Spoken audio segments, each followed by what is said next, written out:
What's up, everybody? My name is Andy Lee. I'm a martial artist, actor. And my name is Brian Lee, aka Brian Demon Wolf. One word, no space, all caps. And together we are Martial Club! Yeah! Welcome to the Vietnamese. I'm your host, Kenneth Nguyen. Being part of a culture of nearly 100 million Vietnamese people in the world today comes with a lot of pain, proud history, and privilege. Join me as I highlight and explore the Vietnamese experience from all over the world. What does it mean to be Vietnamese to you guys? We were born and raised in a Vietnamese household. So a lot of our morals and ethics and teachings were from the Vietnamese heritage. Our parents, they were born and raised Vietnamese. They had to overcome the war, came over here, birthed us, and the teachings they taught us and the trauma that they instilled upon us. And it's a real thing. It's a real thing. And I think we are the way we are because of our upbringing. And for us, we want to express that through our art form. And for us, our art form is martial arts and through film and through acting and storytelling. And so for us, that's the Vietnamese heritage. We want to express that energy through this platform. How do you think the trauma seeped into the way you guys became or developed? Well, I would say whether it was a direct teaching or not, there was a big thing on instilling hard work in us, I would say, because growing up, our parents would be working at the swap meet day in and day out, and just seeing, my mom at the time, she was like nearing her 50s, and my dad nearing his 60s, they'd be going to downtown LA carrying boxes, like heavy ass boxes, loading a van in the beating sun, working out in an outdoor swap meet. And just growing up, seeing that as a kid, it not to mention they threw us into that. Yeah. So by the ages of like 5 and 6, we were getting swole, just carrying boxes and shit already. So hard work, I would 5 say. 5 and 6 was a little young. It was like more like 8 or 9. Yeah, sorry, 8 or 9. I just remember we were young. But I would say it just instilled hard work into us. That's the main thing. Yeah. So we would instilling the idea of hard work and just the way we were raised. So anything we decided to just put our energy towards, we only know how to go 100 or nothing. Yeah. And that includes like even for That includes what? Yeah. No. That's all I was gonna say. And that goes towards whatever we decided to do, our passion or art form. Even if like we went to school, like me and Brian aren't really school people. So even if as much as we hated school, the fact that we had to do it, we only knew how to put 110%. Go full in, Yeah. You guys aren't school people, but you went 100% into school, right? Yeah, 100%. Like, we even have bachelor's degrees, but we don't. We don't really flaunt it, but we got college degrees. Yeah, we got college degrees, homie. But it was more so to satisfy our parents. Yeah. Wait, what did you guys study in college? We studied sports science and kinesiology. So basically, leading up to being a physical therapist, helping with injuries, and because we thought that was the thing that correlated the most to martial arts training, learning how to prevent yourself from injuries and just, bettering your body. So what inspired you guys to go on this journey of martial arts? Honestly, I think it was a natural progression because, I think we got cut. We had to start over, but it was natural progression because growing up, while our parents were working at the swap meet, our grandparents took care of us, and on the TV all day, there would just be straight up Hong Kong martial arts films and TV series, like Theme Ball and, all like the Shaw Brothers, Jackie Chan, Golden Harvest films, Bruce Lee. It was always playing on the TV. And I think just seeing that your whole life growing up, it was a natural progression to just pick up martial arts, Yeah, we also, not to add that, we got picked on a lot. We've always been social oddballs. Like I think.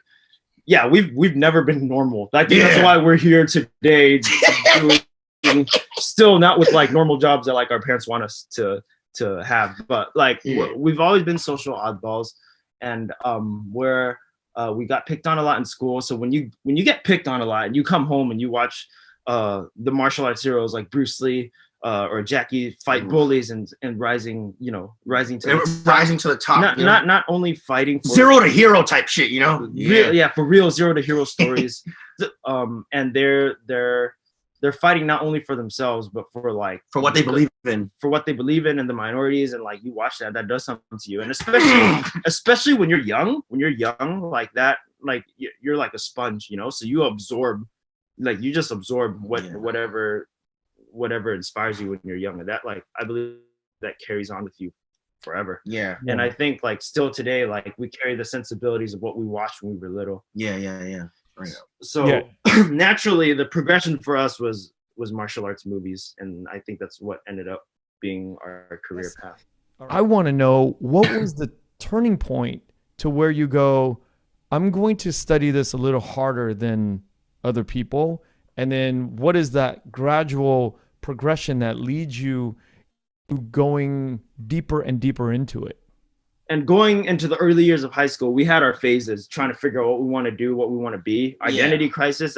We had our emo phase. We had our emo phases. We had our fair share of, like, you know, gangs, because growing up in this area, there's a lot of gangs, like, you know. So we grew up in the whole the ABB, you know, ghetto Vietnamese area, right? And we it wasn't until like throughout all of that, martial arts has always played like a very integral part in our lives.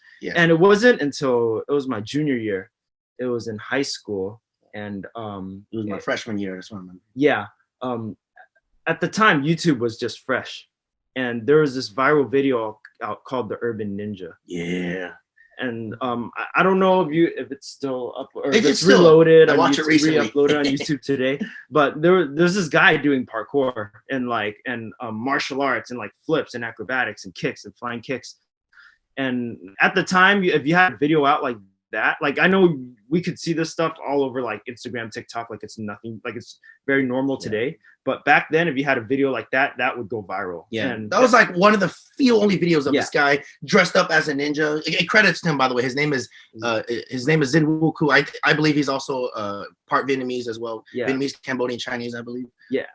And he came to my school for a career day, and so he came to my school, and it was the Kint High School. He came during a career day, and I saw him like during his presentation. He would literally he'd play his video, and then he'd like just take us out to like the quad, and would like run off the tables, do flips, run off onto the senior stage, do backflips off it. And for me, that was my first time seeing like flips in real life, where it's like, oh shit, you don't need wires for this. It's a real thing. Like and so like this was like the closest thing to like a martial arts movie that I that I saw.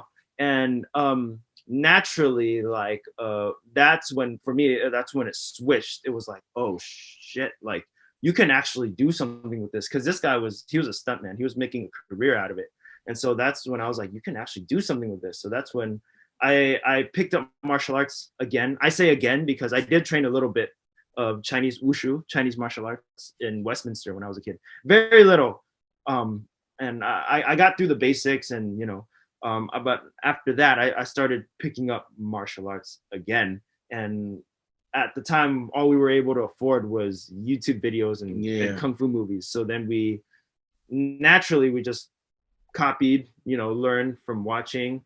Along the way, we met a lot of friends and peers and mentors who would teach us a lot of martial arts as well. So, but for the most part, a lot of our teachings, I would say, it's self-taught, straight up.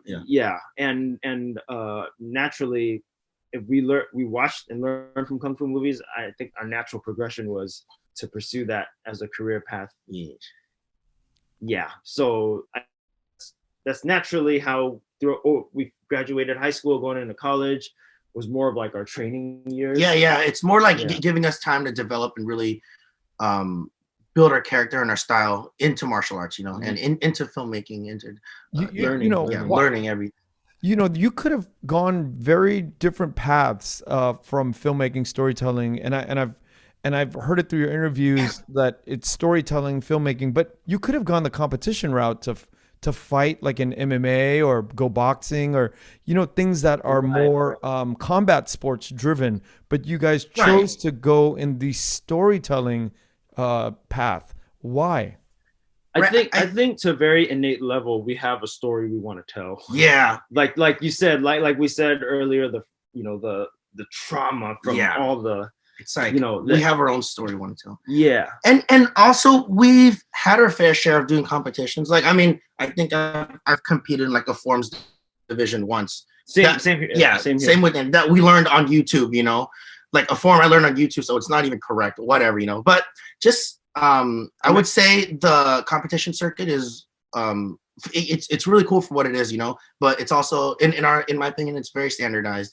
And if you have one thing off, then you know the three judges sitting there, they'll, you know, take off points or whatever. And it's like, so what if I don't want to hold my thumb this way? What if I want to do this, you know? And when you do martial arts moves, you can do whatever the fuck you want. You can express how you want, you know? Yeah, it's more of an, like, if you he asked about combat sports. But combat sports. Brian's talking about forms division. Yeah, like a competition in general, you know. Yeah, so like in Chinese martial arts or wushu, they do forms divisions or like forms where you go on the floor, you do your routine, and I didn't dive into it much, so I'm not too knowledgeable, but to my understanding, like, the judges are very detailed. Yeah. Like, if you do a push palm and your fingers off like this by a little bit, like, you get points deducted. Like, it's so standardized, and just in our personal opinion,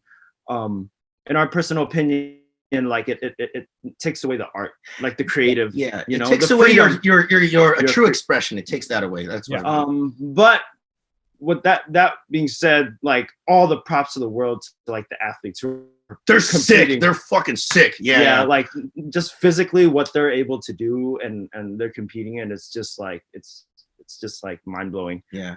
It's mind blowing how far they're able to take it too. You know. And I don't know how I would survive in that, to be honest. I feel like we're more creatives. Yeah. So like we like to learn rules to break rules. Yeah. That's kind of like our philosophy as martial artists. We learn the rules, so then we can break them. Sometimes we don't even learn the rules. Yeah, we're like, so how does that work? Okay, A to B. Okay, how do we fill that in? You know, that's kind of our. We fancy ourselves the Shaolin Rebels. Yeah. Like, but why not fighting? Why not combat sports? I think we just never really took like I think because we were exposed to the art so much. Yeah. Like, for us, it was always the artistic side. Like, we like the flashiness, we like the performance aspect, we like the showmanship. So for us, that's what we naturally gravitated towards. As far as fighting goes, like, I've tried sparring. I'm not that good at it. We've had our fair share of dabbling in fighting and sparring, but you guys, man, we just end up getting our ass kicked. So it's like, yo, let's just stick to performing, man. Maybe this ain't it, Chief. But again, kudos to fighters. They're, oh my god, because like I like their training is nuts, bro. A whole nother level. Yeah. And all credit to like the fight circuit, UFC. They're doing an amazing job with what they're doing. God damn, you guys are so. And they're fortunately growing. You know, they're pushing the forefront at the combat end. Yeah. I feel like it's just our duty to push it in the artistic film side. Because there's martial and there's art. Right. So we like, I feel like we occupy the art side. Yeah.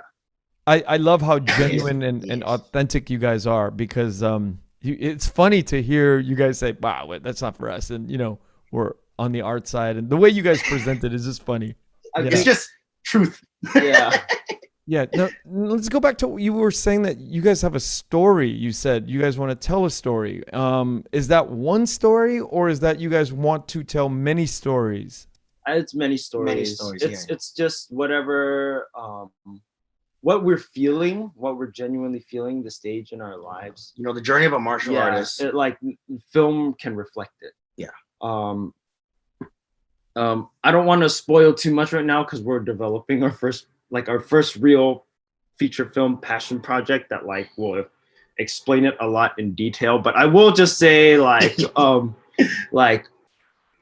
don't want to spoil it. Yeah. But I will just say the martial arts journey, going from zero to hero. Yeah. Going from like, in my opinion, most hero movies today tell that story of I'm the lead. I happen to have these superpowers, and I have a responsibility to like do great things with it, right? And but I just want to be a normal person.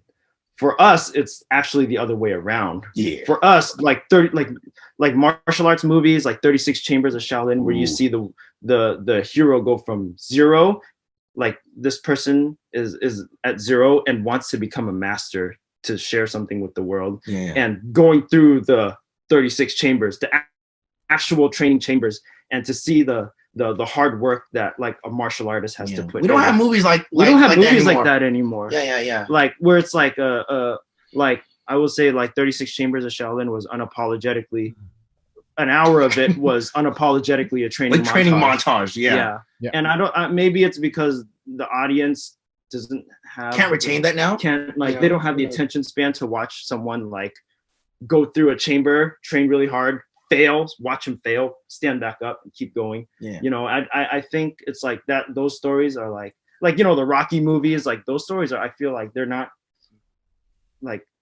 as prominent today. And we want to tell stories like that, like our journey, what we had to go through to, you know, to get to where we want to be. And just that channeling all that Vietnamese heritage trauma, all the trauma, that fire, the morals and the ethics that we learned growing up in, you know, a Vietnamese house, you know, with the Vietnamese upbringing. Like it's just it's hard to pinpoint, but I'm just telling you in a general sense, like these stories like these we want to tell. What's the hardest part about putting together a feature film like what you're talking about? Definitely the writing, because we're very meticulous. We're very specific with what we want, and we also get inspired really easily. And we got very inspired very easily, and it's just the writing portion, right? Like I can't even begin to imagine what production is going to look like. Because you're going to have to, that's when you start dealing with personalities, and you're trying to explain your vision. But we're dumbasses, right? We know the vision in our heads, but we can't express it through the art, through the craft, but we can't explain it. It's like as you can see, we're very we're not very good with words. It's like this innate feeling that we can express, but we can't say. You know, it can't be told only. This is actually and I noticed this is actually like kind of a recurring in like artists. I notice artists like they can be so in their own head sometimes that when they try to explain their vision, it doesn't really come out right. Because they'd rather just express it through the music or express it through the art, you know, the movement, whatever their craft is, you know. But for us, is creating the vision, is aka the writing portion, the storytelling portion, and because we're so picky. And then I'd say next beyond that would be trying to convey it into our team that we're producing it with.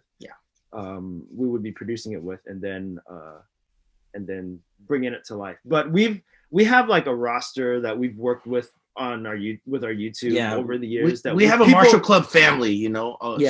Some of our closest friends and family who are always, you know, who have been willing to help and, you know, get down and dirty with us throughout the years. You know, we have a family now. And people we trust and they trust us. So so that's in terms of carrying it out. But at the moment, like in development stages, it's always the writing. So when you say it's the writing, right? And are you finding that it's hard to sequence the story for each scene and then for each act? Are you having trouble building sort of like the overall story arc and the characters, or are you just having difficulties with all the above? I would say all the above. Like I'm gonna be honest, we've never written a feature film before. Like most of our work has been YouTube, on right? YouTube. Doing a 5, 10, 15 minute short 20-minute short film is different from the most we did was a 20-minute short film. You know. And like, but doing a 90-minute film is like the story structure is different, you know. And and it's not like we've ever taken any like professional writing classes. I think we just watch a lot of movies and we absorb it ourselves, and we just starting from ground zero, starting from scratch. The reason I'm asking these questions is because when the movie finally comes out, I want people to hear, go back and say, this is how difficult this shit is. Yeah, hell yeah. This shit is not easy because I've started and stopped many times as well. It's not easy. I know you have to like we've started on one, and then when we get inspired for this other idea, you get thrown off. We'll start writing something else, and then once we burn out on that, we go back to the original, and we're like, oh shit, it's pretty good. It's pretty lit, dude. Let's go back. So it's like. It's like within the last like 3 years, we probably have like 3 scripts written that are all really rough and scrappy, But we understand it in our heads, Yeah, we understand it in our heads.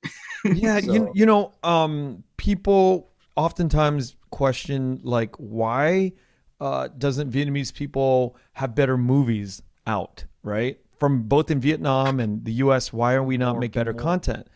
Well, it's hard. And it's hard as fuck to do this stuff. Fucking hard, dude. It ain't easy, people don't get it. People don't sometimes understand. I was like, Vietnamese is a piece of shit. No, once you do it, once you get involved in it, you realize like it takes years and years and years to get good at storytelling. And like you guys are like dedicated, and you guys find it how difficult it is. So, I want to hear what makes it difficult and why is it so hard. Because even if you have the money, the training, the resources, it all starts with the story. Starts with that. Yep, and I think I used to. We're guilty of like watching movies and like, man, that was a shitty movie. But now we can watch films and like, be like, even if it's a shitty film, we're like, Brian's like, yeah, we understand. Yeah, it has its tropes like that we're able to still learn from. At the end of the day, no one sets out to make a shitty movie. Exactly. Like, and so like you can't blame them. So like when we're watching movies with like our friends or whatnot, like we're big horror movie fans, and there's a lot of shitty horror movies out there. Like if we watch for fun, right? And like our friends like, oh fuck, that movie was shit. That movie was shit. It was like a B movie or whatever, right? And we're just like, dude, like it's hard, man. At least they got a film off the floor. Exactly. Like you can give him at least that. Like, exactly, man. Like who are we to talk? We've never gotten any film off the floor. Yeah. Dude, and that's just true humility right there. Is for you to have that mindset to understand like this shit is no joke. And it's like people who have been doing this for years and years and years are out doing it, and even then they fall flat on their face all the time. And we don't get that opportunity very often to make movies. So we got to keep making them until they get better. And how many of us are in the trenches fighting to make movies? And I mean that literally and figuratively, right? There's not a whole lot of Vietnamese people in the movie business. So we need to get more people in the business, more people in support of like teams of like what you're doing to support our stories and our movie making and songwriting and all of it, all the art that we are trying to do in the world.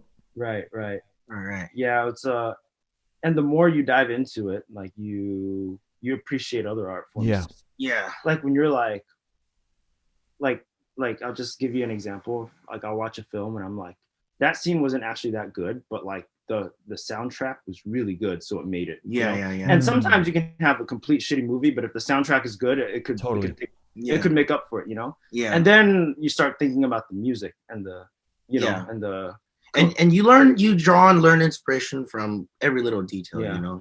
And like I've had like not like just because I have respect for the art and I don't want to like dive myself into another thing, but like I even thought about composing or something. Composing our own music just to just because like you'll be writing the scene and you're like, fuck, I have it in my head. I know what type of energy I want. Like I just fucking compose this myself, dude. So anyways, but do you write also? I spent 20 years learning it. Classes, and I went through undergrad. I didn't major in it, but I had classes in undergrad at USC. I took extension classes at UCLA. I've had seminar classes. I've gone to one-on-one with private screenwriting instructors. That was probably the most like I've spent in terms of the arts training in my life, is putting stories together, and I still cannot have the confidence to say, you know what, this is it. The more you learn about it, the more you realize like, this is like a rabbit hole that you can go down forever. Exactly. Yeah. And never get good at. It like I think we already had our fair share with that with martial arts. So like doing that with like writing or film, any aspect of filmmaking, it's like never a new process. Yeah. And You know how many artists are like that? There's even at the top levels. I've watched guys who've made many movies. They're plagued with the same problem because life is like, as an artist, we're just always seeing how beautiful things are and how cool, and we're like, oh my god, that story is amazing, and then so you kind of drift from your main story that you've been writing, and then that happened literally just yesterday. Yeah. We had a writing session where we had this one. We had this right. We had the idea locked for the most part, and then we were watching a video. And that video, it just lit a fire to do something. Fuck, just change the whole movie now. We could change the whole movie right here, right now. Like it's like if it's ever time to do it. Yeah. So we explored that area that we were inspired by for like a good 3-4 hours. Yeah, 3-4 hours, and then we just end up just going back to the original idea because we're Yeah, but it takes that process to know whether you want to go in that direction or not, or change it. What? No, yeah. And I've seen like I saw a meme recently. I think it was a Taika meme, and he's like, even if you sat there and wrote like you have a writing session, right? 8 hours of doing nothing, but your document is still blank. That still counts as writing. Yeah. I was like, yeah, dude, I get it. It's like we have the good ideas, but executing and writing that's the hard part. We usually have a third teammate. Unfortunately, couldn't be here with us today, Daniel. Yeah. He's our he's very he's more of the spokesperson. Yeah. More of the literate one. So that's like we create as Martial Club. We create this whole trio, dynamic. Yeah. This trio dynamic. Brian's like the rawest of energy. I'm like the flashy one, and then Daniel's like the articulate. He's like the one who holds himself. He's like our big brother. Yeah, he's the one who who watches over us too. Yeah. He makes sure that we don't stray too hard, too far. Yeah. So during interviews, he does most of the talking. Yeah, and then most of the articulating onto paper. Yeah.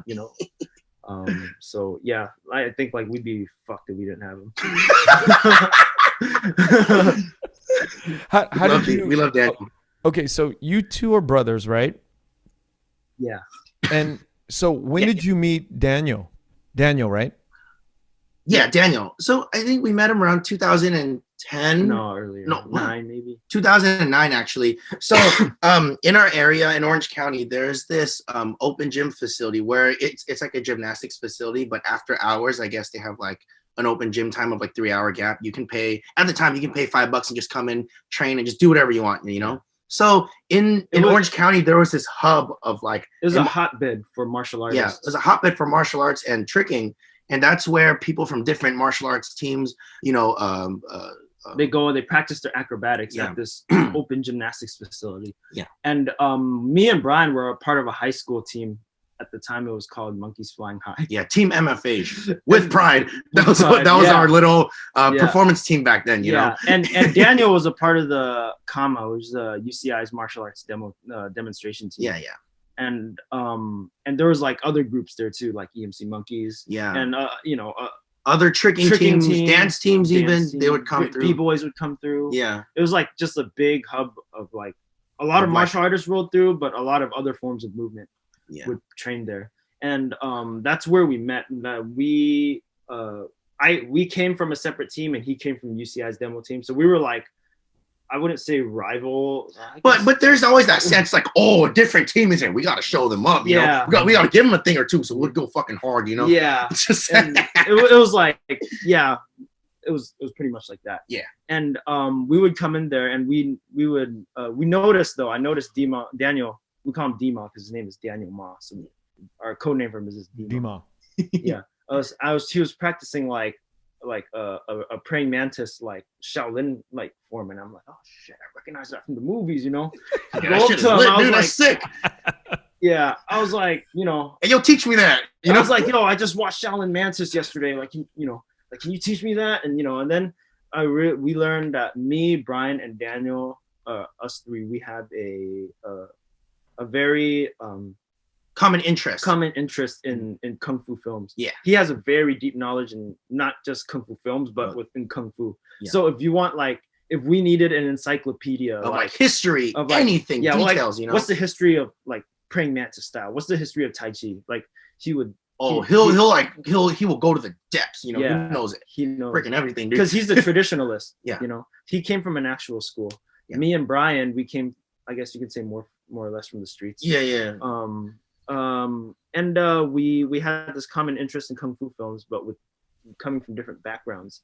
And over the years, as like, you know, over the years, our teams died out. You know, like the team that we were in, Team MFH, eventually they died out, and then Daniel's graduated from college, no longer a part of the demo team at UCI's, and then like, so we just stuck together, us three. Yeah. And then we just went on. Then we started one day, like, we should just start this, because we all had this common interest for martial arts films. So one day we just picked up. Let's shoot something, you know?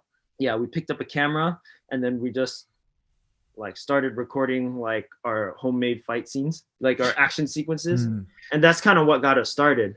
And us three, we put them up on YouTube, not thinking much of it. They're scuts, and we're just having fun with it. But I think over time, like, I think it was the combination between how we're just kids having fun, but with this martial arts skill, like how they kind of contradict each other, but at the same time work together in synergy. Yeah. It's like Jackie Chan, right? Jackie Chan, he's like this innocent, nice, it's very fun energy, fun energy, but he's so skilled at martial arts. Yeah. We carried that energy, and I think that's what attracted, and this passion for martial arts too. And that's what started gaining over time. We noticed putting our martial arts nonsense on YouTube, over time we started gaining traction. Yeah. And before we knew it, one of our videos went viral. I think our first one was the Ip Man. Yeah, the Ip Man. So we realized there was a pattern. During the time, I mean, there's always change in like algorithms on social media, you know. So it's never exact, but there was this one specific. There was a certain algorithm that we followed on YouTube to help gain traction and to get our videos more known, you know. Well, the algorithm for us was to not follow any algorithm. That's true. Yeah. The algorithm for us was to because the algorithm, like most YouTubers, social media influencers, they would chase like whatever's hype, you know, right? We had that mentality, but we only chased the stuff that we were passionate about. Yeah. So like, if like Ip Man 3 is coming out, okay, let's make a Ip Man like short film, like, and let's see where it goes.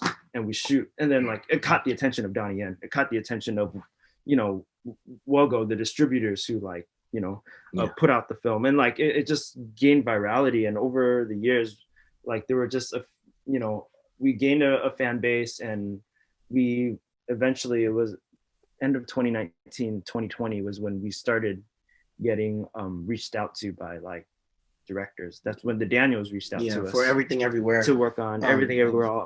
I know there's Paper Tigers that was preceding probably all of this stuff. Was that the first film that you guys got into, or? I believe.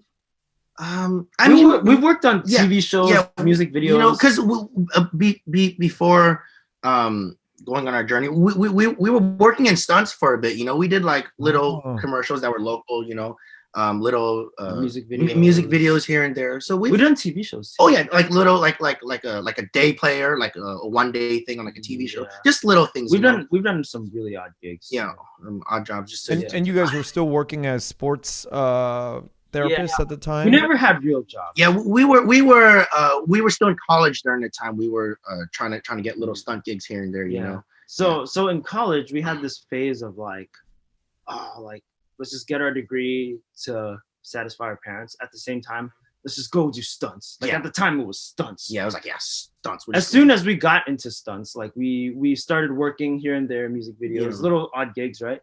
To get by. And we learned real quickly that working as just a stuntman is not enough for us. Yeah, because we're creators. Yeah. We're very expressive. And stunt performers, all credit to them. All credit to them because they're the ones who make the actors and the people with the vision. They help carry it out. Yeah. And they make the actors look good, you know. And they put their bodies on the line. Yeah. But we learned really quickly that playing as just a stunt player is not enough. Yeah. Like we're not soldiers, you know. It's like we're more so the idealistic creators, you know. We want to create. Right. Yeah. And so in the stunt, so we learned like after 1 or 2 years of just hustling and trying to get into stunts isn't easy. Tough either. Especially if you're an oddball and you don't follow this certain format. We're not, like in stunts, like they're like, you know, they're trends. They're trends things, and like we're not trend followers. Yeah. So we really quickly just like we stuck out quick, you know, stuck out like a sore thumb where it's like, okay, you cannot work in stunts. And I think it was pretty obvious to us. That's when we started taking YouTube like a little, we started taking YouTube a little more seriously. We're like, we'll just do our own thing. Let's just do YouTube and let's just see where it goes, you know? Yeah. And that was around the same time was when our fan base and our videos started to pick up, you know. Traction. Well, Unlucky Stars was our first feature film appearance, you know. Right. Sorry, it's been a long journey. Yeah. And then the next one was Paper Tigers. Yeah, Paper Those Tigers. two were indie action guys.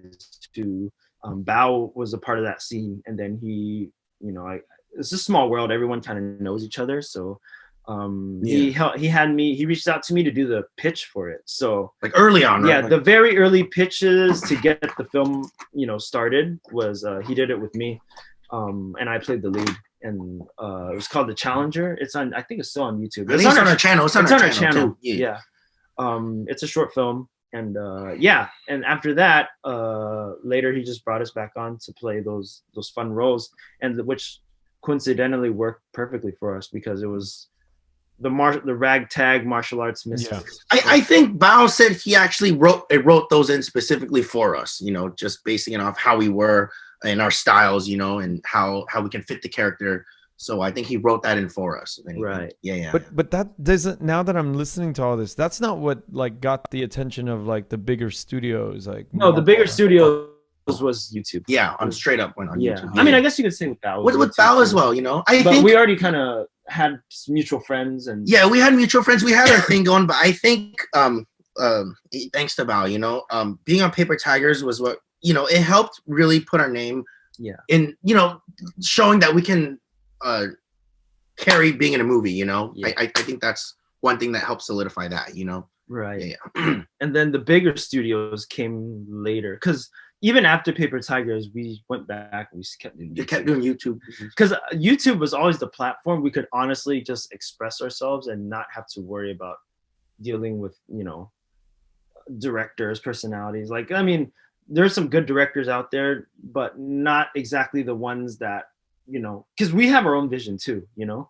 and it's not like they're bad directors. It's just it's different. Our you know? Visions don't align, and YouTube was always a place we could just be free, 100% ourselves, unapologetically authentic to us. Yeah, right.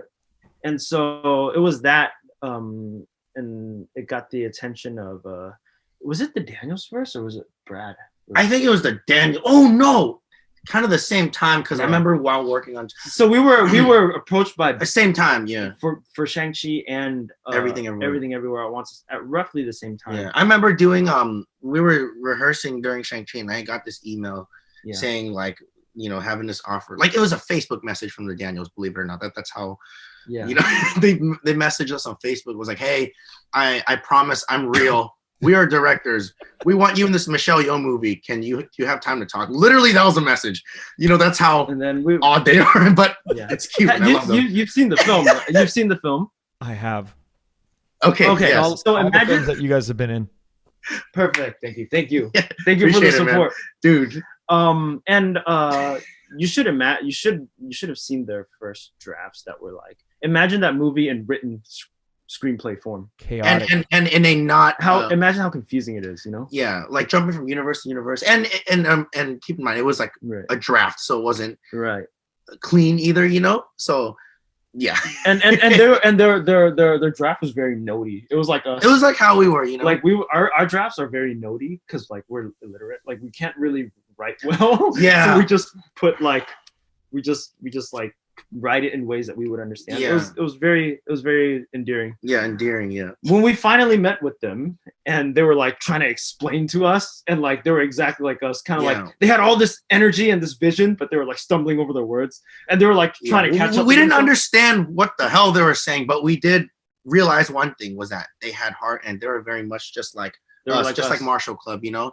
And that's why we're like, yo, we actually believe in what they do. Like, fuck it, they have heart. Like, let's go to the end with them, you know.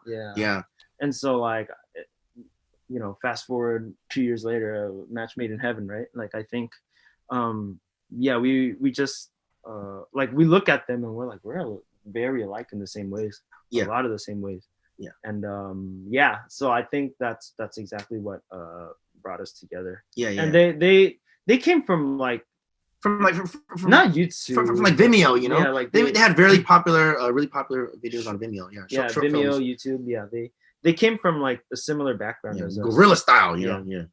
At the same time, we were also like in talks with like Brad Allen, who's like the second unit director on and Jackie Chan's stunt team. Like, he's an OG, and he was second unit directing Shang Chi. And so at the same time, like, we were talking to the Daniels and talking with them, working schedules. I even remember there was one day of rehearsal at like, we had this period of rehearsals with Everything Everywhere, and I had to take like a week off and go do previs rehearsals for Shang Chi. So it was like two things going on at the same time. I almost lost like one of them. Because you had to do, it was a point where we had to pick and choose. We didn't have managers or agents at the time yet, so we were just talking on emails ourselves. Like, I have rehearsal this day. Can we, you know, like, it was just learning, trying to balance things out, you know. Yeah, and luckily, I finished my last shooting day on Everything Everywhere. For the next day, I flew out to Australia to do Shang Chi. So for me, it was a back-to-back. Like, wow. Yeah, it was crazy. So it was just like, it felt like all the years on YouTube, like, and like training and eating shit with your brothers, like sometimes like doing videos, like doing short films that you're very passionate about, but don't get the views that you were like hoping, you know, because as humans, we get seeing the view. Sometimes like we'll put our hearts into a certain project and it doesn't do well. It goes nowhere, you know. Yeah, it does get discouraging. Yeah, and the YouTube route was definitely hard, but all of a sudden it felt like it paid off. Yeah, like in spurts. Yeah, like all the hours, the blood, sweat, and tears that, you know, just putting all into this 3-minute video that you just post online. You know, it just, you know, during the process, it feels like, fuck, it's going nowhere. Like, should we just go work at a pho restaurant? You know, this shit gets hard, dude. Like, it's not paying any money. You get nothing from it, literally. But over time, we did it for the craft, though. Yeah, for the craft, for the art, you know, just for the pure love of it. Straight passion. You know? There was this one short where, actually, did Supreme Art? There was this one short where I did a stunt and I like did like a front flip and a half onto a table, and I split my chin. I had to get stitches. And it was like, we're literally putting our lives on the line and literally like blood, sweat, and tears into this craft.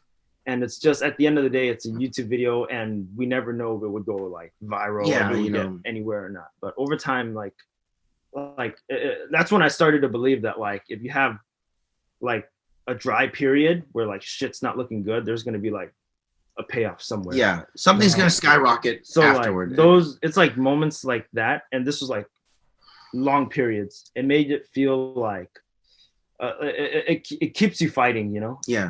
Keeps you hungry. Yeah, keeps you hungry. Yeah. What it sounds to me like is when you did Everything Everywhere and Shang-Chi, during those times it was tumultuous. There was a lot of work, a lot of being everywhere. You had to be very spread.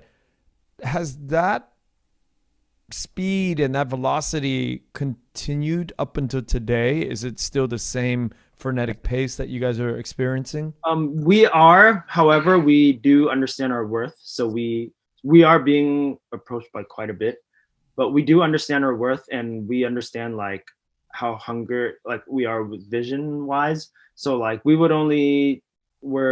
working, you know, we're negotiating a lot right now, but we're like taking deals that would ultimately make sense with our path. Like I wouldn't go take another stunt job right now. Like it just doesn't like, just like another. It doesn't make sense. It doesn't make sense, you know. But like if it's like developing like your own film, then or we're all for it, yeah, you know, like that. a creative, or like something more on the creative side, like or action designing. If it makes sense for a project we believe in, then maybe, but Sure. you know, it has to make sense for us, because we do understand our worth. Yeah, we're actually hella picky with our jobs. We're hella picky with our jobs because we understand our worth now. We know our bandwidth, because as artists we have bandwidth. Yeah, we have bandwidth. Like we can't like you have to save it for what matters. Yeah, exactly. And I know you probably understand as a writer too. You probably like have certain bandwidth that you're gonna like, okay, I'm gonna put it towards writing, you know, or put it towards this. Yeah, that's something that's more important. So yeah, that's so that's kind of where we're at right now. First of all, I also want to congratulate you on Everything Everywhere. You know, watching that film, you know, it's such a wonderful accomplishment from the directors, and it's, you know, all of the work that you guys have put into it. So, you know, it's a huge accomplishment. With a movie like Shang Chi, of course, that goes without saying, you know, at that Marvel level, you know, but I feel like at Everything Everywhere, you have more input in terms of your movement and creation.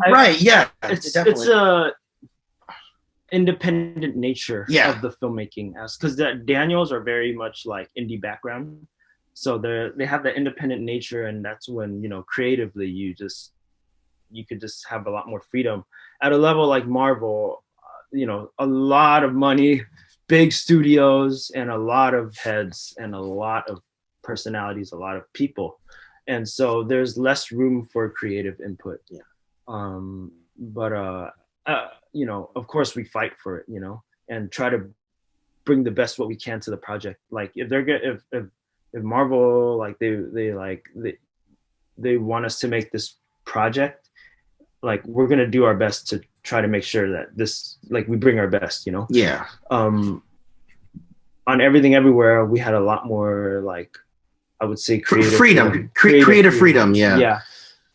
Creative freedom, just simply by the sheer independent nature and just how much the Daniels trusted us. Because like I don't think any other directors would trust an indie group of ragtag misfits like us. To be like, yo, here, go and shoot your own pre-visuals. We're gonna do it shot for shot. You know. And it's like, oh shit. Like coming up to the day, we were still worried. Like, oh, yo, are they just gonna bust the traditional and Master Sean just get bullshit coverage here and there? But no, they like stuck to the program. They like they had the previs on the monitor and shit. And they're following that to like the very T. And I was like, yo, this is it. You know? And the fact that we got to work with Michelle. Michelle, like, we grew up, you know, we know every kick and punch she's thrown on screen. You know, so it's like, she was funny. She would tell stories, and I knew exactly which movies she would be talking about. Like, we were talking about like Brian worked on the show recently, and he's like, oh yeah, I kicked someone in the face or in the throat, or she's like, yeah, I'd never kick someone in the throat. But I did to knock out a stuntman once, and I knew exactly which the movie and the scene that she did. And the scene, the shot too. You know, it's funny. And that brings me to another question that when I look at you two, and now that I know about Dima, when producers come up to you as a team and says, you know what, I only want Brian, or I only want Dima, or I only want Andy, like, how does it go? I mean. It's like well, we have management now. It's weird to say management because Mike's our friend. Our manager his name is Mike. He's one of a very good friend of ours.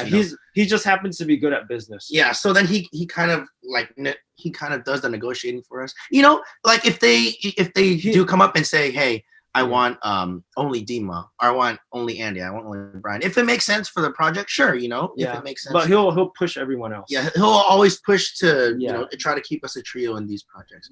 Like he'll be like, you want Dima, you can take him, but just so you know, we have all these talents too. You know, and it's not just us three. We have a family. We have a family of friends who. It's like, to put it in the groups. It's like the main core team is Dima, Andy, and myself, you know, and we have like a whole family that's helped us, you know, throughout the years on all our short films. Just, you know, like most of them work like like a 9-to-5 job, but on their free time, they're always willing to come out and help, you know. Yeah. And like we're actually very blessed to have you know such supportive and good friends like that, you know. Very cool. Yeah. Do you guys ever think you guys will go back to Vietnam to make movies? That's on the agenda. For sure. That's on the agenda, but I just feel like a lot of opportunities opened up here right now, you know. Moment, like we take it as it comes, and down the line, like it's definitely in our agenda. Yeah, and if there's it would definitely be easier too if we do it here first. Yeah, definitely. And right. a lot rides, you know. Yeah, the leverage is different. Yeah, totally. And have you both been to Vietnam? Yeah, we worked on a film in Vietnam. Yeah, in 2000. in that was actually our first movie. What?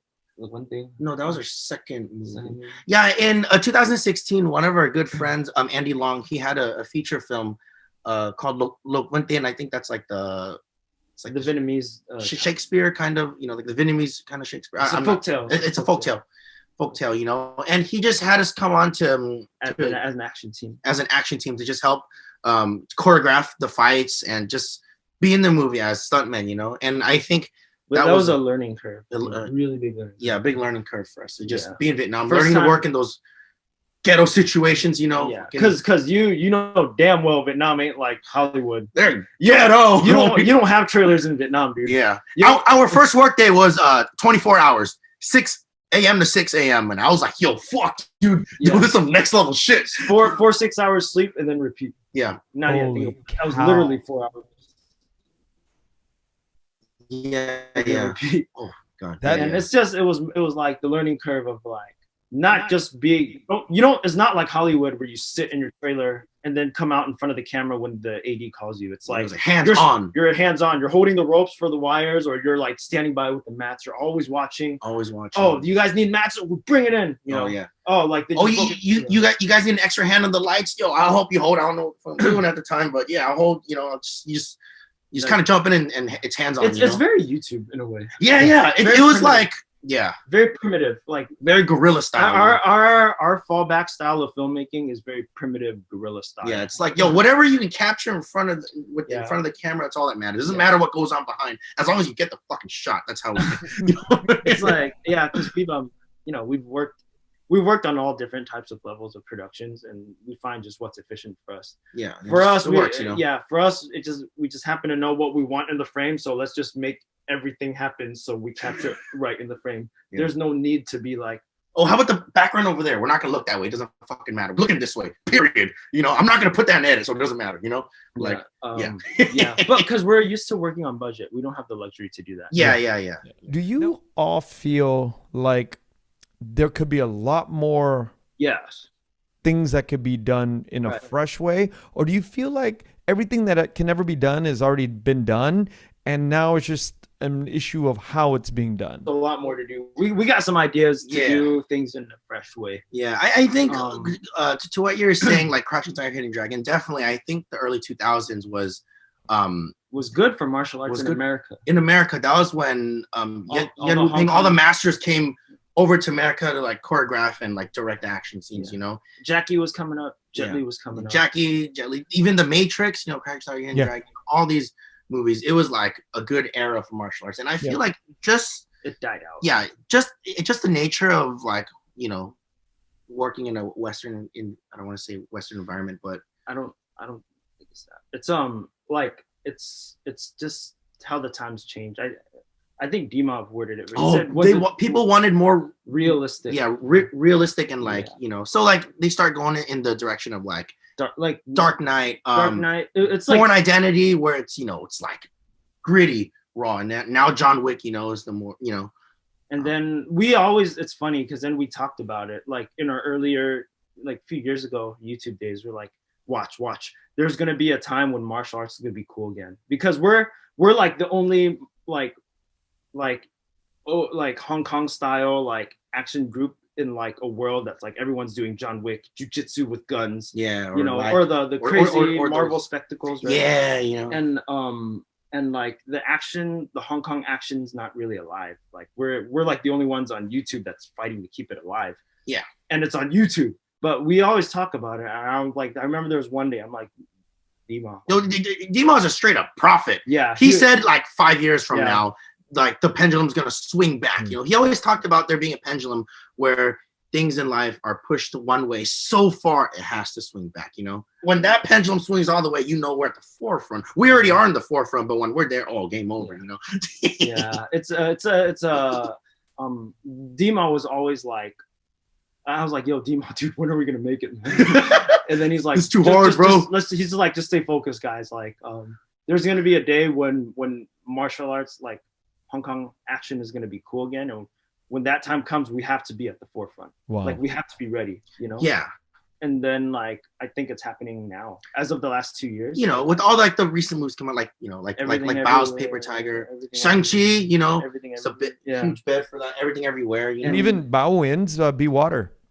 Yeah. Right, like just everything, like in martial arts is just making the whole comeback, you know? Yeah. Period. I'm happy to hear that. I'm very very know, happy to hear that because sometimes like I'm sitting at the edge of watching culture kind of like expand, right? And I'm always worried, like, damn, do we have the best coming out yet? You know, do we have good stuff coming out? Is our culture pushing as hard as it? And to hear you guys say, oh, we haven't seen anything yet, that's very hopeful for somebody sitting in my chair to go, oh God. It, man. Appreciate it. man. I'm just gonna be completely open about it. Like, you know what imposter syndrome is, right?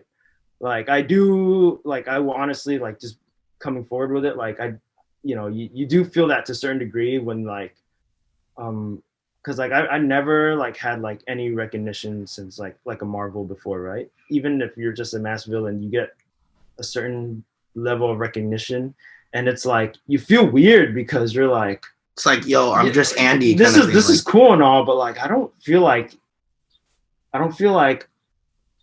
y'all seen the whole package yet. So like, why are you guys like you know, hyping over this? Why are you guys like hyping? You know, but at the same time, it's like it's good. It's a good reminder to be like, oh, okay, fine. Well, if you're excited, if you think now, this is cool, man, yo, then just wait. You know. Yeah. And I'd be worried if you didn't have imposter syndrome. Right. Because I feel like every actor, legit creative has it. You Yeah. always have to have it, because if you don't, who's checking yourself? Yeah. Exactly. But I'm very critical of myself. So like when imposter syndrome hits, like it hits hard. Thank God I got friends and family around me who remind me that like, yo, dude, you belong. Like sometimes, like, you know, we go to these events often. In the earlier ones, I would be like, oh shit, you're a red carpet with this, you know. I've never stood on a red carpet before. Yeah, you know, dude, and then like, thank God, like my brothers, Mike, and like managers, friends are just like, yo, Andy, chill out, man, you belong. Just, you know, you belong. And I was like, okay, yeah, and yeah, so that's just but I think everyone goes through that. And yeah. You just gotta, I think I'm just now, as of recent, learning to get used to it. Well, I'm excited, and I look forward to everything that you guys do. Thank you, man. Thank you, man. Appreciate it. Yeah, we're looking forward to it. Yeah, man. Thank you, guys. I sure. appreciate it. And we'll keep in touch. Yes, thank you so much, both of you. Yes. Thank you for listening to The Vietnamese with Kenneth Nguyen. The Vietnamese is produced by Brittany Tran. Special thanks to Jane Nguyen, Catherine Nguyen, Tina Pham, Sydney Jamie, and Christo Trin. Please find us on Instagram, Facebook, and TikTok at The Vietnamese Podcast.